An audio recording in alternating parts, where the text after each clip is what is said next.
கடந்த சில நாட்களாகவே புதுச்சேரி அரசியல் மிகவும் பரபரப்புடன் காணப்படுகிறது. குறிப்பாக சுவாமிநாதன், சங்கர், செல்வ கணபதி ஆகிய 3 பேரை கடந்த வாரம் நியமன எம்எல்ஏக்களாக பதவி பிரமாணம் செய்து வைத்தார் துணைநிலை ஆளுநர் கிரண்பேடி. இந்த நிலையில் 3 நியமன எம்எல்ஏக்களின் நியமனத்தை நிராகரித்திருக்கிறார் புதுச்சேரி பேரவைத் தலைவர். இது தொடர்பான முதற்கட்ட தகவல்களை பதிவு செய்வதற்காக இணைகிறார் எமது செய்தியாளர் எழில். அவர் வழங்கக்கூடிய நேரலை தகவல்களை பார்க்கலாம். எழில், சுவாமிநாதன், சங்கர், செல்வ கணபதி ஆகிய 3 நியமன எம்எல்ஏக்களுடைய நியமனத்தை நிராகரித்திருக்கிறார் புதுச்சேரி மாநிலத்தின் பேரவைத் தலைவர். இது தொடர்பான முதற்கட்ட தகவல்கள் எழில்.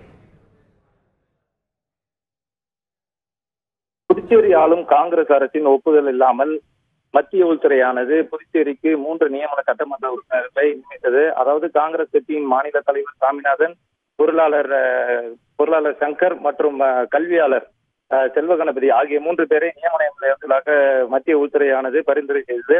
இதனைத் தொடர்ந்து புதுச்சேரி நியமன சட்டமன்ற உறுப்பினர்களாக கடந்த 3ஆம் தேதி அன்று பதவியேற்பதற்காக மத்திய அரசின் அந்த உள்துறை அனுப்பிய ஆணையினை புதுச்சேரியில் உள்ள சட்டப்பேரவை சபாநாயகரிடம் காண்பித்தனர். ஆனால் இதனிடையே அவர் சபாநாயகர் பதவி பிரமாணம் செய்து வைப்பதற்கு சிறிது நேரமாகும் என தெரிவித்தார். அதாவது நான் நேரம் குறிப்பிடவில்லை.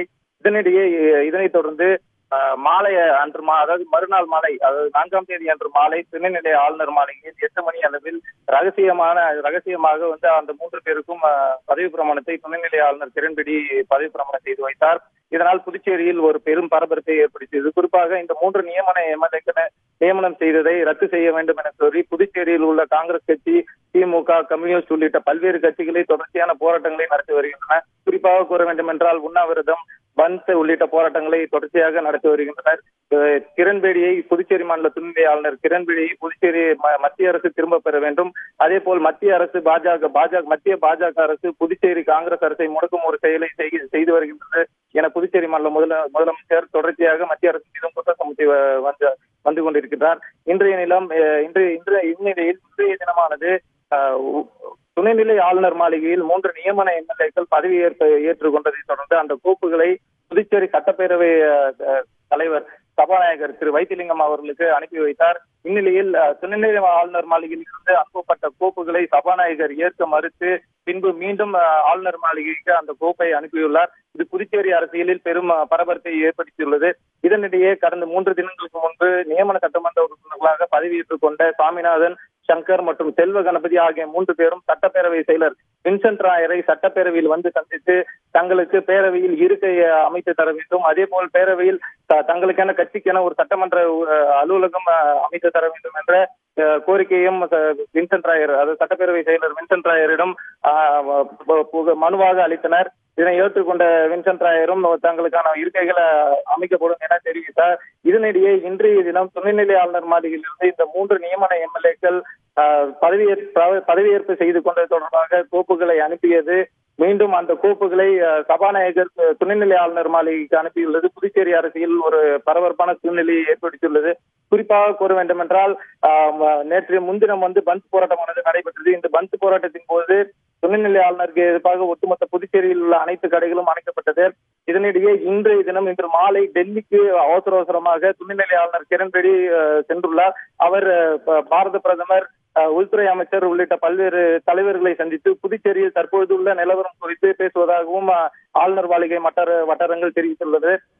இதனிடையே இன்றைய தினம், அதாவது சபாநாயகர் இந்த 3 பேரின் கோப்புகளை திருப்பி அனுப்ப உள்ள ஒரு விவகாரம், அவர்கள் சட்டப்பேரவையில் உள்ளே வருவதற்கான ஒரு வாய்ப்பு இல்லை என்று கூற வேண்டும். ஏனென்றால் சட்டப்பேரவையின் தலைவர் சபாநாயகர் தான். அவர் உத்தரவிட்டால் மட்டுமே அவர்கள் பேரவையில் பேரவையில் அமர வேண்டும். இந்நிலையே இவர்கள் சட்டப்பேரவை செயலருக்கு மனு அளித்தும் சபாநாயகரிடம் அந்த கோப்புகளை திருப்பி அனுப்பியுள்ளது புதுச்சேரி அரசில் ஒரு பரபரப்பான சூழ்நிலை தற்போது ஏற்பட்டுள்ளது. எழில், இப்ப சுவாமிநாதன், சங்கர், செல்வ கணபதி ஆகிய 3 பேர் மத்திய அரசு நியமனம் செய்திருக்கிறது. இந்த 3வரையும் அவர்களுடைய நியமனத்தை நிராகரித்திருக்கிறார் புதுச்சேரி மாநில பேரவைத் தலைவர். அதற்கான கோப்புகள் ஆளுநர் மாளிகைக்கு அனுப்பப்பட்டிருக்கிறது. இந்த விவகாரத்தில் துணைநிலை ஆளுநருடைய அடுத்த கட்ட நடவடிக்கை என்னவாக இருக்கும்? அது தொடர்பான தகவல்கள் ஏதேனும் இருக்கிறதா? குறிப்பாக கூற வேண்டும் என்றால் இந்த 3 நியமன சட்டமன்ற உறுப்பினர்கள் நியமித்தது தொடர்பாக துணைநிலை ஆளுநர் அவர்கள் தெல்ல தெளிவாகவே கூறி வருகின்றால், நான் அதாவது யூனியன் பிரதேச சட்டத்தின் விதிமுறைகளுக்கு உட்பட்டுதான் நான் வந்து அவர்களுக்கு, அதாவது 3 நியமன உறுப்பினர்களுக்கு வந்து பதவி பிரமாணம் செய்து வைத்துள்ளேன். நான் எந்த ஒரு வரம்பையும் சட்டத்துக்கு மீறி அவர்களுக்கு செய்யவில்லை.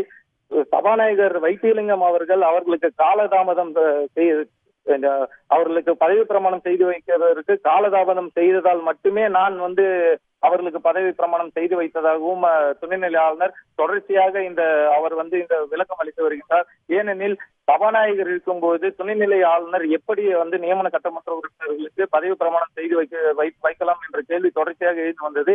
இந்த கேள்விக்கான பதிலாக தான் துணைநிலை ஆளுநர் கிரண் பேடி அவர்கள் தெள்ள தெளிவாக கூறியுள்ளார். அதாவது மத்திய அரசின் கட்டுப்பாட்டில் தான் புதுச்சேரி அரசானது இயங்கி வருகிறது. எனவே யூனியன் பிரதேசமான புதுச்சேரிக்கு துணைநிலை ஆளுநர் ஒரு அட்மினிஸ்ட்ரேட்டராக இருந்து வருகிறார். எனவே தனக்கான அதிகாரத்துக்கு உட்பட்டு தான் நான் வந்து இந்த 3 பேருக்கும் பதவி பிரமாணம் செய்து வைத்திருக்கிறேன். எனவே இந்த பதவி பிரமாணமானது செல்லும். அவர்களுக்கு முறையான வகையில் அவர்களுக்கான சட்டசபையில் என்னென்ன உரிமை உள்ளதோ அவை அனைத்தும் அவர்களுக்கு அளிக்கப்பட வேண்டும் என்றும் துணைநிலை ஆளுநர் தெளிவாக தெரிவித்துள்ளார். இதனிடையே முதலமைச்சர் நாராயணசாமி தொடர்ச்சியாக அவருடைய எதிர்ப்பான கருத்தையும் தெரிவித்து வருகிறார். அதாவது ஆளும் காங்கிரஸ் அரசு பரிந்துரை இல்லாமல் இந்த 3 நியமன சட்டமன்ற உறுப்பினர்களை மத்திய உள்துறை அரசு வந்து நியமித்திருப்பது செல்லாது என்றும், இது தொடர்பாக ஏற்கனவே பாரத பிரதமரை சந்திக்க உள்ளதாகவும் அதே போல ஜனாதிபதி ஆகியோரை சந்தித்து முறையிட்டுள்ளதாகவும் கூறியுள்ளார். இதனிடையே இது தொடர்பான வழக்கு வந்து சென்னை உயர்நீதிமன்றத்திலும் உள்ளது.